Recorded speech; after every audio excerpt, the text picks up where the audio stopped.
México. Ramón, tu concepto de aficionado y de luchador, por favor. Bueno, para mí es una pregunta fundamental. Ya Ricardo nos adelantó un poco el carácter litúrgico, la sacralización de la lucha libre en México. También nos anticipa Ricardo que si no hay público, como en las misas católicas o en otras celebraciones litúrgicas de otras religiones, pues si no hay feligresía se pierde el concepto de este acto sacralizado. Pero también quisiera aquí traer a un escritor mexicano, a José Emilio Pacheco, quien escribió un relato excepcional, El principio del placer, que tiene en su trama pues un giro interesante porque el narrador es aficionado, es un joven aficionado en Veracruz a la lucha libre, y parte de la trama y de su descubrimiento de los misterios de la edad adulta viene precisamente de ver a Bill Montenegro y el Verdugo Rojo. El Verdugo Rojo, un rudo, Bill Montenegro, un técnico con un poquito de exótico, pues son parte de la trama y no se puede explicar el cambio de la edad hacia la edad adulta de un joven que descubre, entre otras cosas, el erotismo, la vida, la traición, las componendas que tristemente nos hacen adultos, sin entender la lucha libre que ocurre como un cuento dentro del cuento en el principio del placer. Y al final, como bien dice Ricardo, Bill Montenegro y el Verdugo Rojo, en este cuento excepcional de José Emilio Pacheco, se dan la mano y hasta se emborrachan juntos. Porque así es la lucha en México, señoras y señores. La lucha en México también es pasión de amigos. Ahora sí, perfecto, te quedaban tus 30 segundos, ¿los quieres usar? No, para nada, que siga el que siga, pero que se Adelante, lance con Danley, todo. por favor, tu concepto. Bueno, pues la respuesta parecía muy sencilla, como ya lo dijo Ricardo, porque pues, el luchador es un atleta profesional que ofrece un espectáculo de lucha libre, ¿no? Y aficionado es aquel que está, que es el espectador, ¿no? Quien lo ve ya sea desde la comodidad de su hogar o desde la televisión o en la pasional arena, ¿no? Que obviamente así es como ustedes saben que así es como mejor se disfruta la lucha libre. La, la- la definición pareciera sencilla, pero aquí lo más importante es saber qué más es un luchador y qué más es un aficionado. Un aficionado, por ejemplo, no, como ya vamos a redundar un poco, pero bueno, Ricardo lo mencionó, es también actor en el momento de la función, y también es quien, estamos hablando de Ricardo, algunos de los libros que tiene por ahí, y también un aficionado, pues es como si vamos a hacer un símil con el teatro, el show está hecho para que el aficionado vaya y sufra la catarsis, ¿no? Cuando durante este breve espacio, bueno, lo que dure la lucha, a veces son muy cortas, a veces largas, tenga ese momento en el que se desfogue, que en la lucha mexicana es en la tercera caída, cuando gana o pierde el luchador que le apoya. Es importantísimo en México. Siempre la primera pregunta que uno tiene que hacerle a otro aficionado es rudo técnico, ¿no? ¿A quién apoyas? Porque si no apoyas a nadie es difícil que llegue la catarsis. O sea, sí lo puedes disfrutar como deporte o como, pues, no sé, algo estético, pero no vas a llegar a la catarsis si no gana o pierde al que tú apoyabas, ¿no? Eso es importantísimo. ¿Y qué otra cosa es un luchador aparte de un atleta que se sube a un ring a dar un espectáculo de lucha libre? Pues en México son muchísimas cosas. Creo que hasta inclusive aparecen los temas que vamos a tocar más adelante, porque un luchador representa más que un atleta. No es como un jugador de fútbol o de básquetbol que representa a su equipo. No, no, no. Él tiene un personaje, y el personaje arrastra tras de sí, pues puede ser toda una mitología, o puede ser todo un conjunto de creencias. Por ejemplo, siempre hay que pensar pues en los que mueven las pasiones, ¿no? Y el perrito aguayo, el perro aguayo, vino el hijo del perro, pues no representaba nada más a su persona, ¿no? Representaba toda la historia que traía consigo el Can de Nochistlán, de ese hombre que sin mayor parafernalia que su cuerpo está dispuesto a enfrentar lo que se le ponga adelante y utilizar las armas que sean necesarias para derrotarlo. Entonces, si nos vamos a eso, creo que un luchador es muchas más cosas que un atleta que va a dar un espectáculo deportivo, ¿no? Pero creo que tenemos tiempo para abundar en el tema, así que quiero escuchar a Alfredo. Así es, como bien lo dices, ese es el siguiente tópico, por ahí ya vas develando. Alfredo, para ti, ¿qué es un luchador y qué es un aficionado? ¿Estás por ahí, Alfredo? Sí, por aquí estamos presentísimos, muchas gracias. Y bueno, pues con la oportunidad de poder dar mi propio concepto respecto del aficionado. El aficionado es aquella persona que se reúne los fines de semana, que idolatra al luchador. Luego entonces el luchador es aquel deportista que tiene parte de su personaje enmarcado en la teatralización, en la representación de un personaje, desde luego con o sin máscara, acompañado de su vestuario. Y bueno, pues eso es básicamente un luchador, un atleta que hace el deporte de contacto, hace una presión. Bueno, obviamente en la historia de nuestra lucha libre mexicana, pues se han convertido pues en ídolos. Básicamente ese es para mí un luchador. Luego entonces hacen una mancuerna con el aficionado, que de paso hay que decir que hay varios tipos de aficionados, ¿no? Está el aficionado que sigue desde las transmisiones de televisión, desde la comodidad de su casa, el aficionado que va los fines de semana, incluso de varios tipos de aficionados. El aficionado aquel que colecciona revistas, que colecciona parte de la indumentaria del luchador, es también otro aficionado. Y también debo comentar que el aficionado es el que hace el luchador. Él es el que exige incluso la modalidad de la lucha. Recordemos que en los 90 hubo un boom muy importante donde la lucha libre, pues de alguna manera se mantenía un poco como que en la línea, ¿no? A base de llaveo, a base de ras de lona, pero hubo una persona que se llamó Antonio Peña, que entonces se empezó a dar cuenta de la forma en que ya entonces el aficionado empezaba a exigir un tipo de lucha diferente, basado un poco en la estadounidense. De una manera también queda un poco rebasada, dado que no es en los últimos tiempos en que nace la lucha extrema, sino viene de un poquito más atrás, pero bueno, como que de alguna manera viene un poco también el boom y también ese es otro tipo de aficionado, como que un aficionado más de ver sangre. Lo cual a mí pues no me gusta mucho, ¿verdad? La lucha extrema, pero bueno, eso es lo que también gran arrastre, pues le ha dado la propia máscara, independientemente de la técnica de un perro aguayo, de un como Negro Casas, que no se apoyan de una máscara, pero bueno, son muy respetados por su estilo de lucha, por la forma en que dan, pero también está el otro, es que bueno, es todo un tema también. Así es. Pues efectivamente. Hasta ahí le dejo, si alguien de nuestros compañeros. Alfredo, entendemos que, redondeando un poco los conceptos de todos ustedes, el luchador obviamente es un atleta antes que cualquier cosa. De repente la gente se toma a la ligera el dicho impuesto por Carlos Monsiváis de que la lucha libre es circo, maroma y teatro.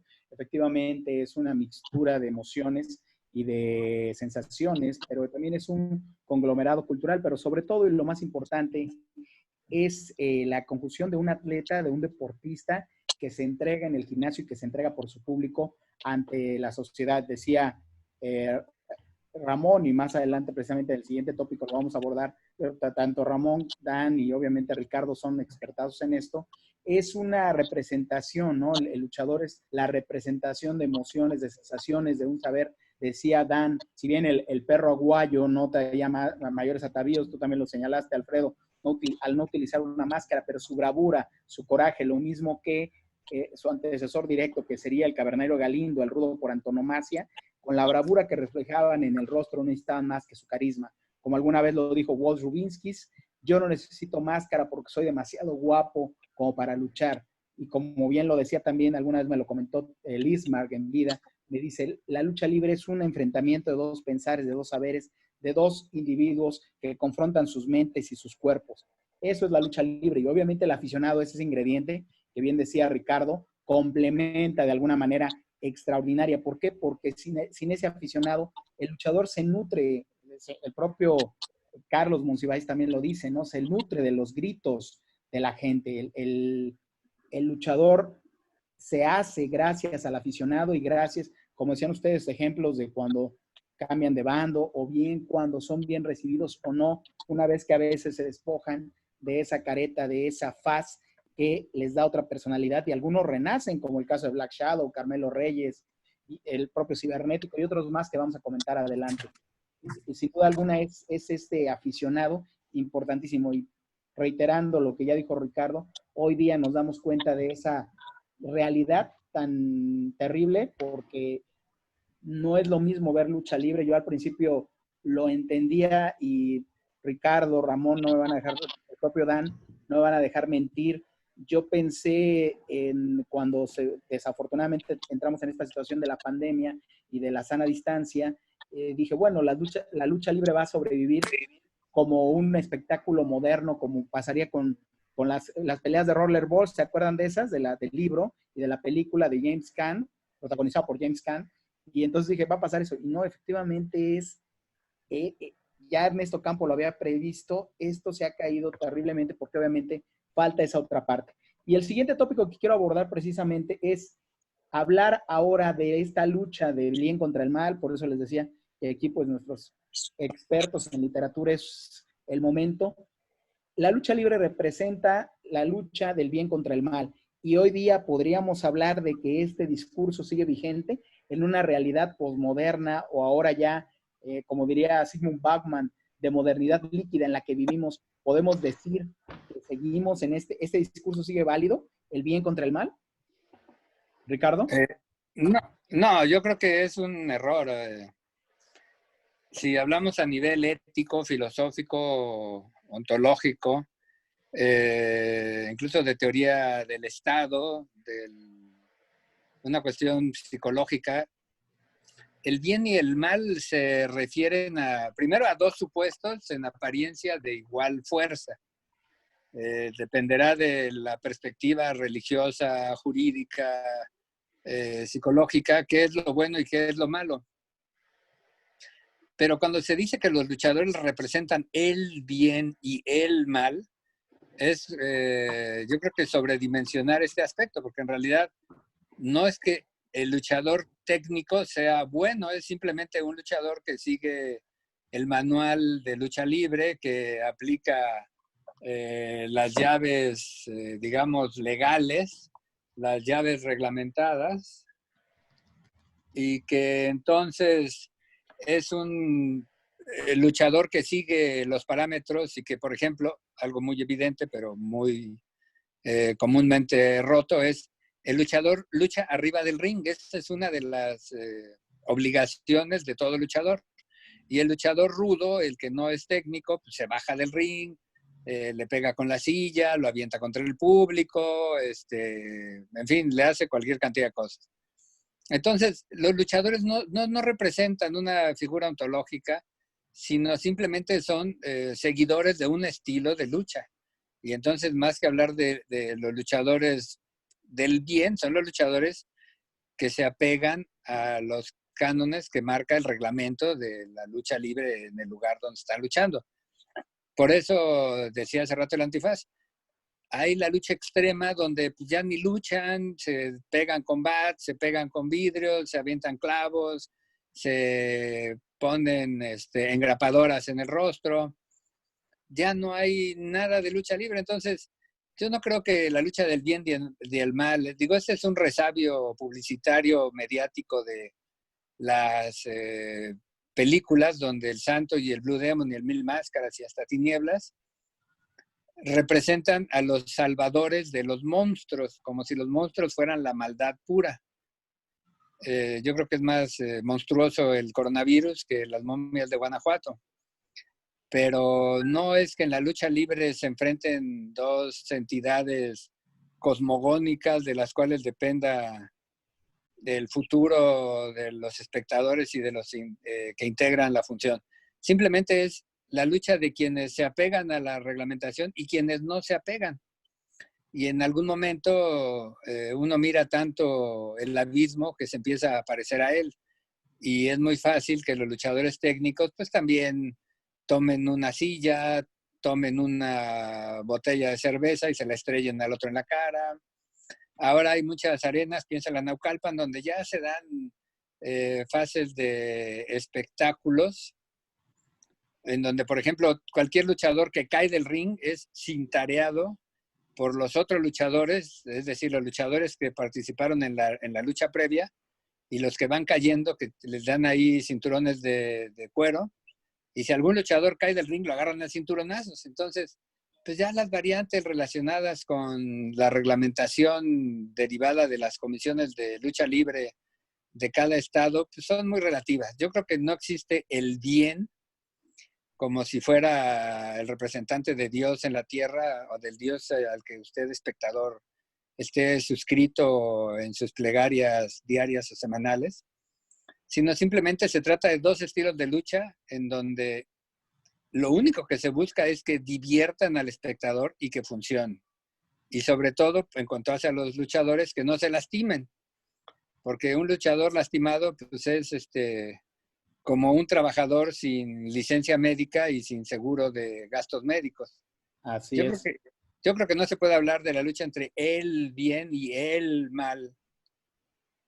Así es. Me siento haciéndoles así de los 30 segundos como esas facciones del New World Order y todas esas que empezaron en los 90, que fueron copiadas aquí en su momento y adaptadas o tropicalizadas. Me voy a permitir utilizar mi primer minuto de este bloque precisamente para redondear toda esta cuestión de la lucha extrema. A final de cuentas, también es una condición que exige una demanda extra del cuerpo, porque obviamente no solamente entra en juego la condición física, la condición atlética de un deportista, sino también entra la adrenalina a tope, lo cual les permite llegar a estos niveles. Decías de las luchas con cintas, que son una tropicalización de las luchas tejanas o de las luchas de leñadores, como se les llama, en la que, como dices, efectivamente ya participan. Y bueno, la lucha extrema que puede ser llevada en los 90, efectivamente, con todo este boom que se dio en Japón y en Estados Unidos con la ECW,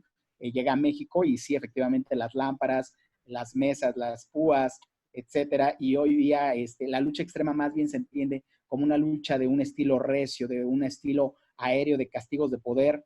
Ha evolucionado. Hay algunas empresas que todavía lo siguen efectuando. DTU, por ejemplo, es una de las empresas que hoy día tiene esto en Hidalgo. Bueno, hoy obviamente no por las razones todas conocidas, pero hasta hace unos meses DTU tenía estas funciones en las que balanceaban perfectamente una o dos luchas de estas características y después balanceaban con luchas de extremo, de poder. Tom Sampson de Tent, Australia, me preguntaba, oye, y la gente vino a hacer un documental sobre esto, y me preguntaba, oye, ¿y la gente qué siente de ver esto? ¿No es demasiado violencia para un niño? Le digo, hay más violencia, decías tú, es más dañino el coronavirus y hay más violencia en las calles provocada por el crimen organizado. Ramón, te digo, abusé de mi tiempo, ya me eché un minuto y medio, pero de esto del bien contra el mal, platícanos, tú que estás tan metido en la literatura, ¿cómo interpretarías esto? Totalmente en desacuerdo con mi querido amigo Ricardo. Yo creo que sí hay una lucha del bien y del mal, querido Ricardo. Tu lance falló mucho, te saliste del cuadrilátero totalmente. Ahorita Hay que te una vea, te voy a dar unos lucha, madrazos en el pecho. Ahorita hay una toca lucha de un bien y bloque. del mal desde aquel lance famoso en las llanuras de Ilión entre el esforzado Héctor y el tremebundo Aquiles. Mi querido Ricardo, hay una lucha en todos nosotros somos como seres humanos luchadores de nuestros peores demonios y de nuestros mejores ángeles. Lo que ocurre es que el luchador, como el pistolero en el western, allá en el viejo oeste, y como el detective en las calles oscuras del futuro, de nuestro presente o del pasado, este detective noir, es también una figura antiheroica. Pero ¿qué tan antiheroico y qué tan heroico puede ser un Mickey Rourke enfundado en licra, lanzándose a su muerte, a la inmortalidad en la película El Luchador, sabedor que le espera ese silencio que a todos nos espera? ¿Qué tan heroico o qué tan villano puede ser aquel que se pone una máscara y, como bien dijo aquí José Miguel Idán, y solamente tiene su cuerpo para luchar contra las bestias del espacio exterior o contra las bestias de su propio espacio interior? En el luchador se conjugan, pues, para mí, esa lucha completa y absolutamente mítica, pero completa y absolutamente real, que es la lucha que todos llevamos con nosotros mismos a cuestas. Por eso es lo sacro. Y por eso me sorprende, Ricardo, que no veas en tus propias palabras esa contradicción. Inicias diciendo que hay sacralidad, que hay teatralidad, que hay un ritual, que hay una liturgia, pero en toda liturgia tiene que haber un mal, tiene que haber un bien, aunque sean como en el dios Jano de los romanos, uno y lo mismo en un mismo cuerpo, dos caras de un mismo tronco. De tal suerte que yo sí veo en el luchador o en los luchadores esa lucha del bien y el mal, pero sí, ciertamente también hay un antiheroísmo profundo, muy, muy profundo. La máscara, dice Jeremy Irons en Watchmen, aquella adaptación que HBO hizo hace poco de la excelente novela gráfica de Alan Moore. La máscara hace a los hombres crueles, sí, pero también nos libera. Adelante. Así es, y bueno, precisamente redondeando todo esto, hablas de la pieza clásica de culto de Darren Aronofsky, en la que bien dices, la adrenalina hace que el individuo luche contra sus propios demonios y se dé cuenta que a final de cuentas lo que quiere es la realización, la inmortalización y en este caso llegar a un acto sublime, que no importa morir en el cuadrilátero. ¿Cuántos no han muerto en el cuadrilátero? Y quizá más adelante lo abordemos. Y bueno, en este sentido también, yo sí creo que sí es una lucha del bien contra el mal, pero también como planteaba al principio, estamos en una modernidad líquida en la que ya hay claroscuros, ¿no? De repente el rudo no es tan rudo y el técnico no es tan técnico. Como bien lo dice Ramón, surgen antihéroes como los ingobernables, ahora que están hoy de moda, pero en su momento fueron los luchadores universales, con el difunto Héctor Garza, con Heavy Metal, el propio Cibernético es un antihéroe, o sea, son luchadores que surgen ya a principios de este siglo y que ya no nada más conciben como bien Ramón señala en las películas, la lucha del bien contra el mal, reformando o retomando tesis como la que ocurre en películas como el Ángel Enmascarado, como las de Huracán Ramírez, en las que sí hay una muy, muy clara línea entre el bien y el mal. Dan. Creo que esta pregunta que pues haces sobre el bien y el mal en la lucha libre actual, pues nosotros ya hemos vivido nuestros años y ya no vemos las cosas como las veíamos antes, pero pensemos, recuerden cuando ustedes eran niños y eran aficionados a la lucha libre, ¿qué hubieran contestado? Creo que para un niño lo tienen muy claro, ¿no? Si es la lucha del bien contra el mal en la lucha libre, ¿no? Para un niño está clarísimo quiénes son los buenos y quiénes son los malos. De hecho, hay niños que incluso así lo dicen, ¿no? Ese es el bueno o ese es el malo, refiriéndose ya sea o al rudo o al que se comporta mal, porque no, como bien de hecho, ya sea ese límite, esa frontera, pues se ha venido desvaneciendo con ciertos personajes. Pero creo que para ellos está muy claro, ¿no? Para un niño, si lo vemos con esos ojos, está muy claro que sí hay una lucha entre el bien y el mal sobre el ring y qué representa cada uno. Obviamente nosotros que ya lo vemos la lucha libre con otros ojos, le ponemos más matices y a lo mejor eh, pues queremos ya no verlo tan blanco y negro, pero sin duda que la lucha ahí está. Ahora, eso no quiere decir, como la entendemos nosotros, pues que los luchadores sean buenos o malos, ¿no? Yo, por ejemplo, tengo la experiencia de trabajar de cerca con Canek Jr. en lo del cómic, y pues él en el ring es un rudo, ¿no? Y es muy manchado por su fuerza, su personaje, pero fuera del ring, pues es una persona súper noble y bondadosa, ¿no? Eso, bueno, nosotros lo tenemos muy claro, a lo mejor los niños no, y qué bueno que mencionaste, Ramón, hace rato ese libro, ese cuento de José Emilio Pacheco, El Principio del Placer, porque a mí también me queda muy claro que ese rompimiento de la inocencia infantil, esa forma de ver otros matices, pues cambia, ¿no? Marca una forma en la que un aficionado, digamos, de una forma pierde la inocencia, ¿no? Que a veces no es lo mejor, ¿no? A veces sería bueno volver a ver las luchas como las veíamos cuando éramos niños. Bueno, yo en lo particular me apasionaba mucho y siempre fui técnico porque pues eran los buenos, ¿no? Eh, y pues sí, Claro. para mí está claro Pero no digas esta mentiras, porque diferencia. estás poniendo atrás a uno de tus ídolos, es rudo, rudísimo, de No, y 7 qué nombre, toneladas, ¿no? ¿Y qué nombre ¿no? tiene? Villano, o sea, es el Aparte, y malvado, era bastante pero rudo, se vuelve técnico precisamente a raíz de que pierde la máscara. Precisamente, rápido, te quedan 10 segundos y aquí quisiera que nos dijeras cuáles son las características de un técnico y de un rudo. ¿Cómo los podemos pues identificar? el Como técnico es el personaje. que hace como que sigue las reglas para ganar y el rudo es el que descaradamente no sigue las reglas para ganar. Los dos buscan lo mismo. Esa sería la principal, así, dado que solo tengo 10 segundos, sería la principal Físicamente, diferencia entre hay ellos. algo que los distinga? Físicamente, Sí. pues yo creo que cada personaje tiene lo suyo, pero pues desde la sonrisa, ¿no? Yo no me imagino a un rudo que se precie de serlo riéndose de una forma que no sea burlonamente, ¿no? Y en cambio, o qué tal el agradecer los aplausos, pues eso solo lo debería hacer un técnico. Muy bien. Alfredo, por favor, dinos cuál es tu entendimiento de esta división entre el bien y el mal. Sí, muchas gracias. Primero que nada es la lucha entre el bien y el mal. Bueno, pues siempre se ha dado, ¿verdad? Para ponerle un poco más de jiribilla o lo que es lo mismo, ponerle sabor al caldo, pues es la sal y la pimienta en este espectáculo de lucha libre. Efectivamente, hay una representación del bien y el mal.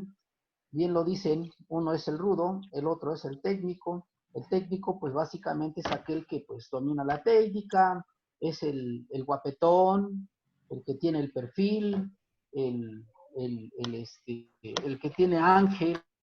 Luego entonces el transmisor de las reglas, reglamento en este caso, es el rudo y es aquel que pues hace un lado al referee, es aquel que le falta el respeto al público, desde luego todo enmarcado en el, bien lo dijo Dan Lee, con una risa burlona, muy característica de ellos, y efectivamente eso hace que prenda la mecha, que se encienda, que mi mamá, que si mi mamá va a las luchas, pues le caiga gordo a ese transgresor.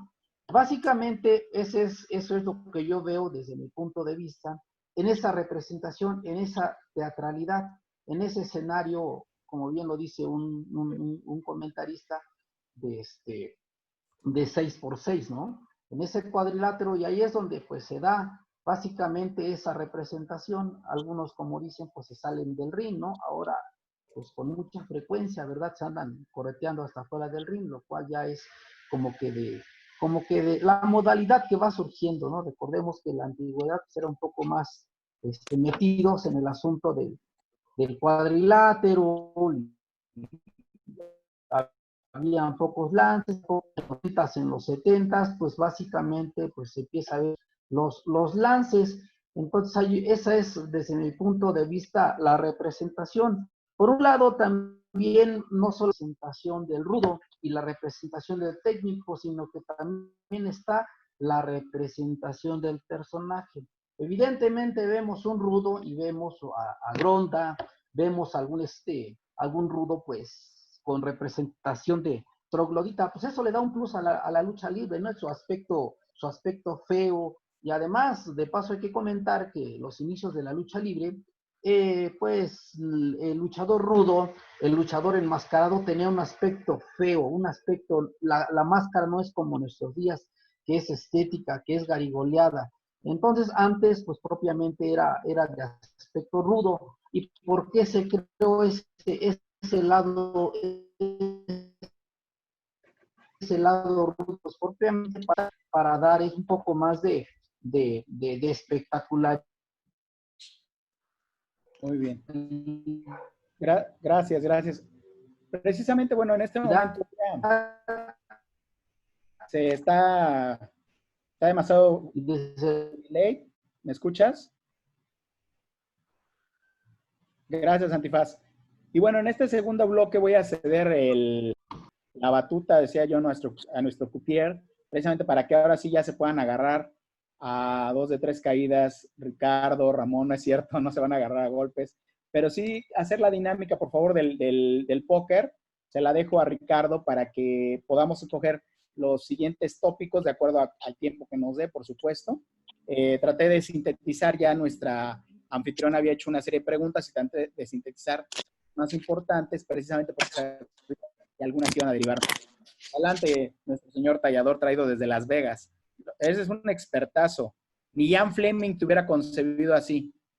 No, bueno, si Jan Fleming me hubiera concebido así sería vidente, porque yo no existía cuando escribía Jan Fleming. Bien, la primera baraja corresponde a Ramón. Aquí, como pueden ver, salió, anótale, Ramón, 3 nueves, un 5 y un 3. O sea, tercia de 9 para Ramón. Con esta tercia, creo. Ya. Exacto, tercia de 9 para Ramón. Después,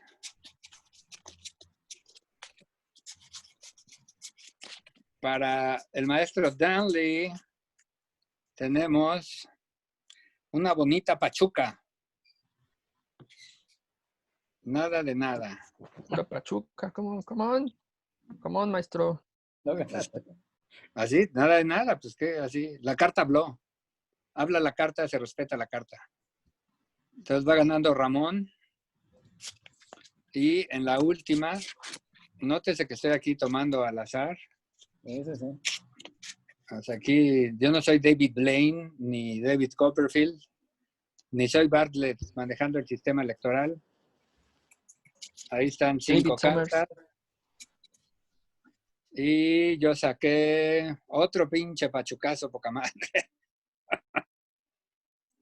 O sea, nada de nada. Entonces, por orden de naipeo, Ramón López Castro tiene la palabra. Él escoge. ¿Qué tema quieres que abordemos? Yo creo que hay que abordar, me parece, porque creo que es del interés de todos, el presente y el futuro de la lucha libre en México, porque el presente es completa y absolutamente incierto, es como una llave que no sabemos si va a lograr doblegar, al contrario, no sabemos si nos va a revertir esa llave y el contrario nos va a dominar por nuestra cuenta. Estamos en un clinch grecorromano con el virus que nos aqueja y no sabemos qué va a pasar. Y el futuro, por lo tanto, pues es todavía más oscuro, porque en el futuro o el coronavirus nos da un sillazo y nos manda a la lona para siempre, o reinventamos la lucha. Pero ¿cómo vamos a reinventar la lucha? Si la lucha es, como bien dijo Ricardo al inicio, una y todo con el público, con la audiencia. No hay feligresía. ¿Habrá lucha? ¿Podemos imaginar una lucha con tapabocas? ¿Podemos imaginar una lucha aséptica donde nos pongamos gel todos los días para salir al cuadrilátero? ¿Una lucha virtual? ¿Qué opinan ustedes? Yo creo que eso se resuelve muy fácil. Aquí el único problema es lo políticamente correcto. Yo creo que podemos hacer, en vez del Consejo Mundial de Lucha Libre o la AAA o la IWRE, yo creo que podemos hacer empresas en las cuales solamente participen infectados de coronavirus, sepan o no luchar. Y entonces ya no importa si entre ellos se contaminan más porque ya están contaminados. Podríamos hacer otra variante donde solamente participen personas de sobrepeso, con hipertensión, con diabetes y con ganas de curarse a través del ejercicio. Y entonces ya solamente entre ellos luchar. Y como no hay manera de ver si de veras somos infecciosos o no, tendríamos que pedir una serie de requisitos sanitarios para aquellos que quisieran formar una liga adicional. Yo creo que también los luchadores profesionales, algunos tienen tanto ego, son tan llenos de sí, tan sobrados de sí. Tal vez solo así yo estaría de acuerdo con Ramón en cuanto a que el bien y el mal es una lucha interna, porque aquí el asunto es dialéctico, no interpersonal, y solo así. Pero entonces estos luchadores de amplio ego, como los hay muchos, podrían luchar contra su propio ego y entonces hacer estas representaciones como Woody Allen en Bananas, donde hace el papel del fiscal, del defendido y del juez al mismo tiempo. Yo creo que si la representación luchística tiene que ver con la teatralidad, la única respuesta debe ser la forma de teatralidad. Y yo creo que el neorrealismo con derivaciones surrealistas puede ser una buena respuesta.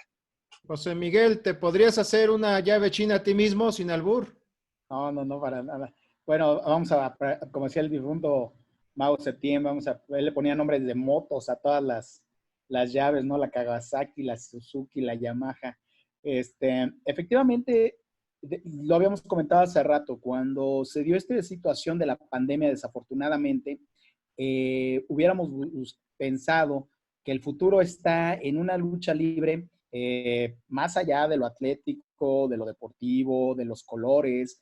Efectivamente, las cosas van a cambiar radicalmente y quizás estemos en un futuro distópico, no en el como el que propone Ricardo, que es totalmente matar a morir o cuando el destino nos alcance, una cosa así, pero sí un futuro, como yo les decía, como el de Rollerball, en el que el espectáculo se vuelva cerrado, en el que ya no existan facciones, perdón, rudos o técnicos, sino más bien van a existir facciones o representaciones de las corporaciones, como ocurre en esta novela, y entonces van a ser en un escenario en el que van a estar controlados detrás de un vidrio los aficionados para evitar, obviamente, que se contagie ese dinamismo que necesita el luchador para vivir, para sobrevivir, para llevar la pasión. Y en el ring, pues se tomarán las medidas pertinentes y necesarias. Los casos más notorios hemos visto, como dices, desde en este nuevo escenario, pues desde obviamente a nivel global lo que está haciendo New Japan o lo que está haciendo WWE y W, que obviamente tienen toda la infraestructura para poder hacer hasta luchas teatrales o cinematográficas, como les llaman ellos. Lo acabamos de ver ayer con Money in the Bank, lo vimos hace un mes con la lucha del Boneyard Map y no le podemos decir lucha de Bray Wyatt porque eso no fue una lucha, pero obviamente también aquí en México AAA ha hecho su esfuerzo en esta nueva realidad que estamos viviendo, siendo tomadas todas las medidas de sanidad y saniticidad. Efectivamente, como dicen, no vamos a subir con un cubreboca, pero sí se van a tener por lo pronto, estos 18 meses o 2 años, se van a tener que tomar esas medidas y en un futuro yo creo que va a quedar un híbrido de las dos, llegando a este espectáculo. Les digo, yo desde así, o sea, desde el viernes en la mañana que dijeron,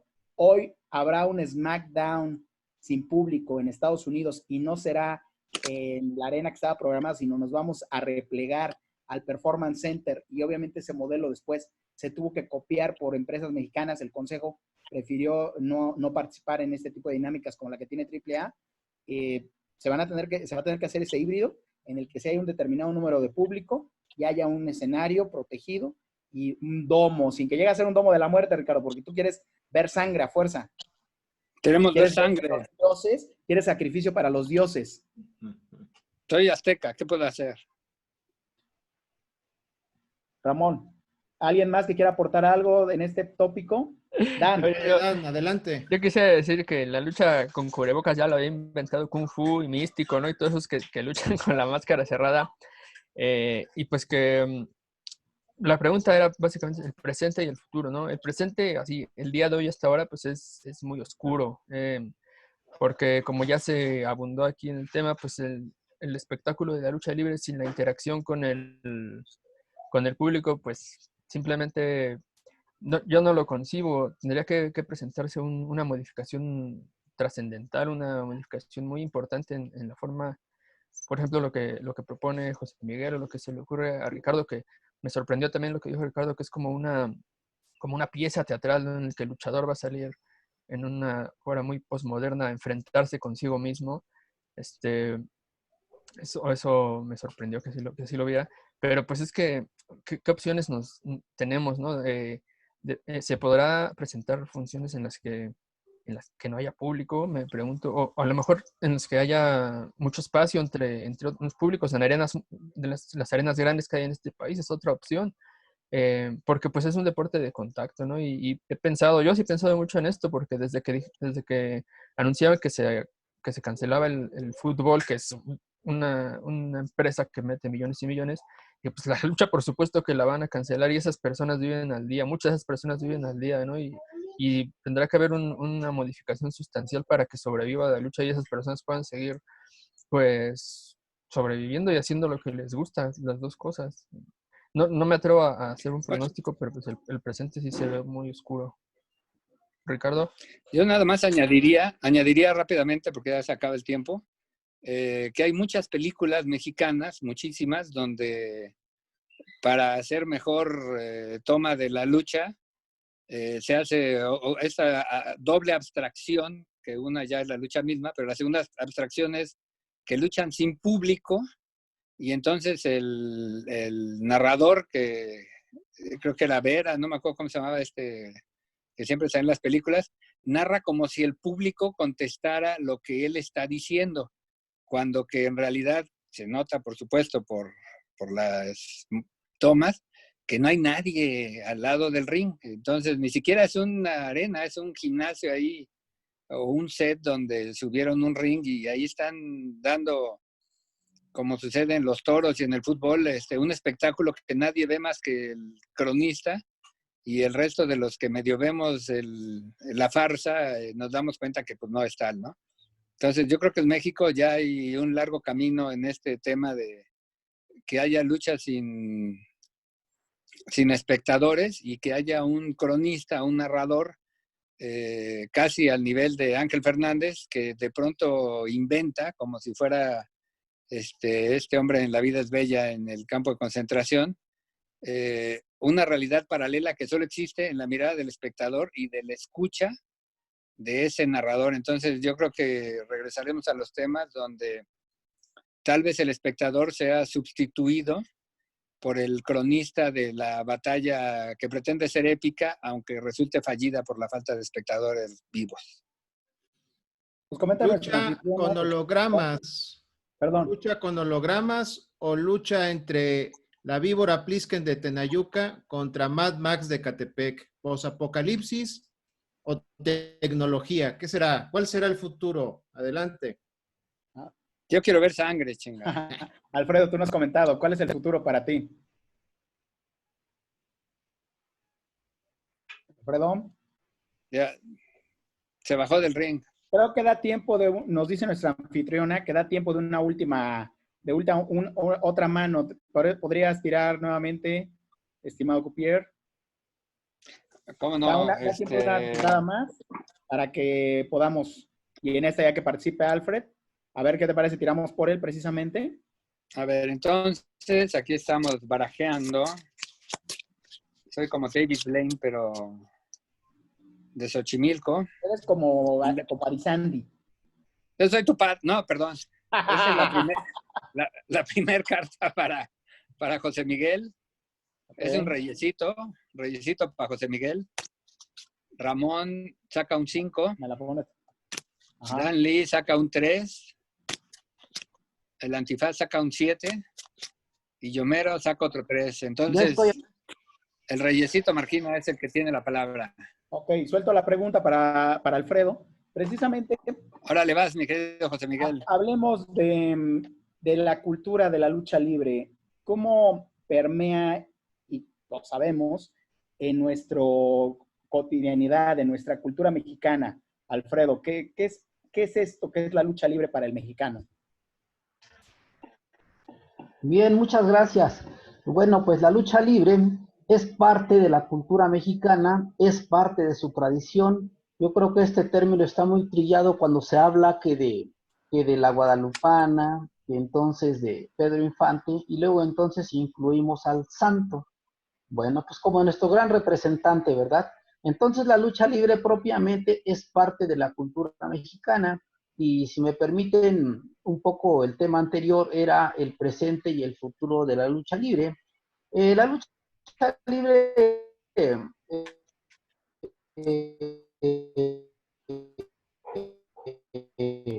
What? En los primeros ya propiamente como espectáculo surge en 1930, es decir, está con lo que sucede es que se van transformando. En estos años, evidentemente es parte ya de la cultura mexicana, es parte de la identidad del mexicano. Y para muestra un botón, cuando hay espectáculos, por ejemplo, de fútbol en Europa o en Argentina, alguna otra parte del mundo, pues con mucha frecuencia vemos que hacen uso de la indumentaria del luchador, en este caso, pues la máscara. No falta la máscara y no falta el sombrero de charro. Hasta ahí llego. Gracias, Alfredo. Nada más una acotación, precisamente en esta falacia que existe, la lucha libre no surge en 1930, en 1933 se crea la que hoy es, hasta la fecha, la empresa más longeva de lucha libre. De alguna manera se institucionaliza el deporte, pero definitivamente la lucha libre, como la conocemos, como un entretenimiento que mezcla estos factores teatrales y de entretenimiento que mencionan, pues surge desde finales del siglo XIX. Hay funciones obviamente en la frontera norte, y después, a principios del 1900, se empieza a ver estas funciones en los baños públicos. Ramón, precisamente este aspecto cultural, ¿existe una cultura y una contracultura de la lucha libre? Totalmente de acuerdo. Hay una cultura de la lucha libre, en efecto. Es decir, hay una idea acendrada en el mexicano, de la cual yo hasta cierto punto comparto, de verla como realidad y ficción, teatro y lance deportivo. Todo ello al mismo tiempo. ¿Es paradójico? Claro, porque los mexicanos somos paradójicos. Así es nuestra naturaleza. Es una naturaleza completa y absolutamente absurda, pero en ese absurdo hemos vivido pues casi 3 siglos y contamos más o menos cuánto tiempo puede decirse que existe este país, aunque antes de que existiera este país ya el santo en el virreinato luchaba contra las fuerzas del mal. Entonces ahí empieza esta contracultura. El santo se apropia, se nos da como una figura de defensa del bien, pero al mismo tiempo usa capa en un automóvil deportivo descapotable y sale con bellas mujeres. El Blue Demon se nos presenta como un aliado del bien, pero cuando es dominado por los científicos de la Atlántida, su mente se extravía y es malo, ¿no? Entonces hay esa dualidad constante y la contracultura va de la mano con la misma figura del santo. Ahí está la novela de Paco Ignacio Taibo acerca de un futuro en el que los luchadores tienen que combatir fuerzas fascistas que se quieren apoderar de México. Ahí tenemos pues cómo la calle, por usar un término de William Gibson, escritor de ciencia ficción, se apropia de la tecnología. ¿Es la ciencia ficción, es la lucha libre una especie de tecnología del saber, de la revuelta, de lo subversivo?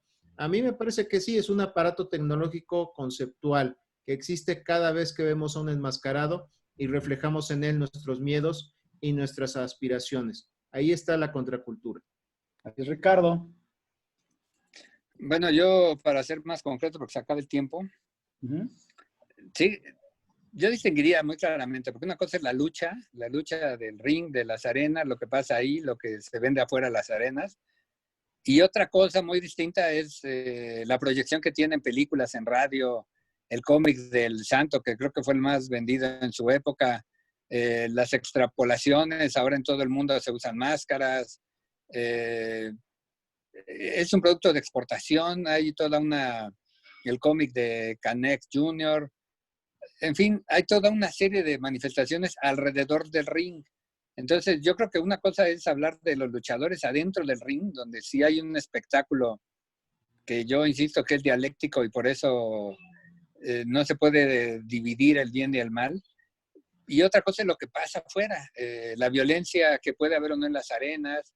Yo recuerdo que en la revista Lucha Libre había un apartado que salía en todos los números que se llamaba El Callejón de la Muerte. Y entonces eran las vivencias de los luchadores cuando eran agredidos, y muchos de gravedad y algunos incluso con heridas mortales, por el público, ¿no? Que lo mismo los acuchillaba, les aventaba botellas de vidrio, algunos que otros le echaban un balazo. Entonces, son fenómenos que habría que analizar de forma distinta.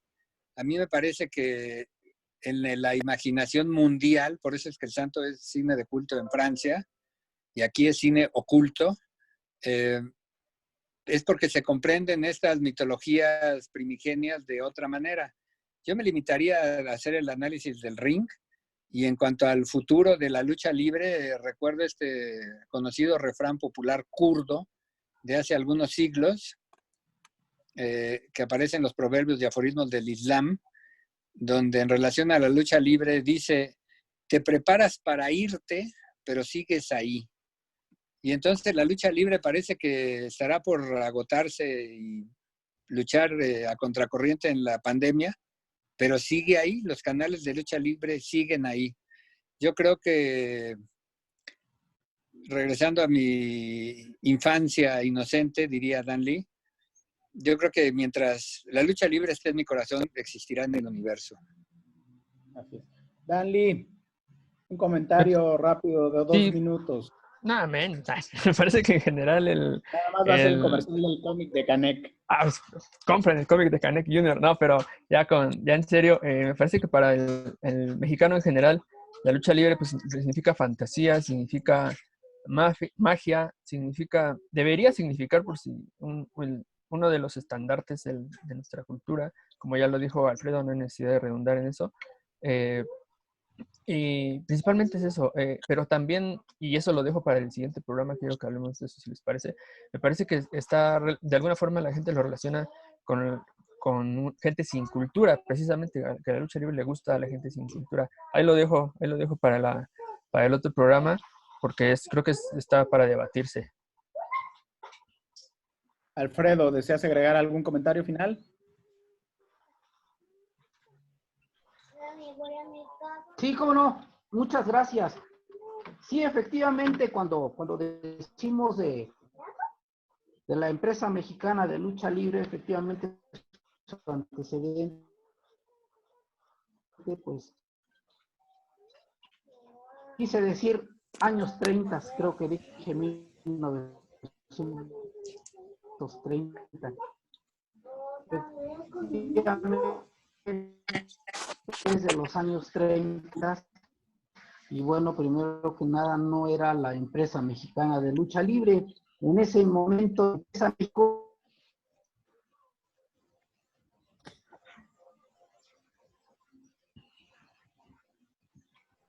Creo que se está trabando un poquito. Estaba acordando. Volvemos rápido contigo. Dame un segundo, Alfredo. Ricardo, Ramón, ¿deseas agregar un último comentario? Ya para terminar, yo recomendaría mucho el libro de Ricardo Guzmán Wolfer, ese mero Lucha Libre. Ese es un gran libro para entender la cultura, la contracultura, los mitos, las realidades de la lucha libre en México. Y pues nada, este esfuerzo de lucharte es como el vuelo perfecto del Ismar, al infinito y más allá. Muchas gracias por invitarme. Un abrazo a todos. Que siga la lucha libre, señoras y señores. Gracias, el Genesillo Azul. Ricardo. No, agradecer como siempre a Eliana, que es una promotora de la cultura y una artista extraordinaria que le ha valido incluso portadas en suplementos nacionales e internacionales con sus muralismos mágicos. Agradecer a Eliana, que siempre está al pendiente, haciendo no solo esto, espectáculos, presentaciones, body painting. Se ve que le gusta ver gente encuadrada que se pinte. Yo le agradezco a Lucharte, que es un esfuerzo mucho mayor a este Facebook. Y como dice Ramón, compren este libro que la verdad aclara muchos de los puntos, o por lo menos da un punto referencial para estar o no de acuerdo. Muchas gracias y aquí nos vemos. De hecho, lo mejor es en el capítulo donde habla de la lucha extrema, y ahí Ricardo Guzmán Wolfer se devela como un fanático de closet de la lucha extrema en ese capítulo. ¿Sí? ¿Llegó el delay? No. Ah, ok. Como te quedas callado. Dan, rapidísimo tu despedida. Sí, como no, gracias a Eliana, a Lucharte y a todos ustedes por esta charla, a todos los que nos escucharon. Y pues tenemos más trucos y llaves y castigos bajo la manga que les aplicaremos los siguientes lunes. Aquí los esperamos. A la otra hay que traer a Canek Jr. para que le dé un derrotazo como aquella vez, ¿te acuerdas? Estuvo bueno, ¿cómo olvidarlo? Alfredo, tu despedida, ¿nos escuchas? Alfredo, bueno, creo que se quedó pasmado. Ah, sí. Sí, estamos por aquí, muchas gracias. Rápidamente, como dices, rápidamente nada más, muchas gracias a Eliana So, a Dali, a Miguel, a Ricardo, muchas gracias a todos, ya nos estaremos saludando después de este trance de salud. Seguramente, y seguramente habrá otros experimentos como estos. ¿Qué más les puedo decir? Que el arte de Gotch es el arte más bello que existe, que también le damos las gracias a Eliana So por lucharte. Y bueno, pues yo me despido, soy José Miguel Alba Marquina, síganme en las redes sociales de Artes 9 o en las personales como @albamarquina. Gracias a todos por estos momentos y gracias a Eliana nuevamente.